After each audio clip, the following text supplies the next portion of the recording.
मुख्यमंत्री होणार? हो, 2019ला किंवा आणि त्यापूर्वी चंद्रकांत पाटलांनी मुख्यमंत्री होण्याकरता आघोरी पूजा केली आणि ती पूजा त्यांनी स्वतः मुख्यमंत्री व्हायला केली. तर शिवसेना एकनाथ शिंदे गटाने एक दुसरी आघोरी पूजा केली. फडणवीसांना मुख्यमंत्री पदावरून खाली खेचण्याकरता दुसरी पण त्या ठिकाणी पूजा झालेली आहे. आणि हे सर्व जे आहे हे अंधश्रद्धाला खतपाणी घालणार आहे. किंबहुना संविधानामध्ये to develop the scientific temperament of the nation, हे वैज्ञानिक दृष्टिकोन आपण पुढे घेऊन गेलो पाहिजे, हे संविधान सांगतं. त्याचीही पायमल्ली आहे. तर गाडगे महाराज, तुकडोजी महाराज या संतांच्या विचारापासून दूर जाणं आहे. शिवशाहू फुले आंबेडकर हा पुरोगामित्व जे आहे ते त्यागत असताना प्रतिकात्व स्वीकारण्याची देखील या सरकारची ही एकंदरीत भूमिका आहे.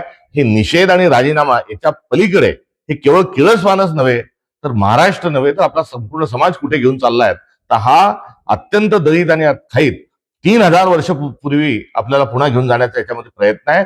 संविधान अमान्य करायचं आणि पुन्हा मनुस्मृतीचे दिवस आणायचे. एकंदरीत असं कारस्थान देवेंद्र फडणवीसांचं असल्याची शक्यता नाकारता येत नाही.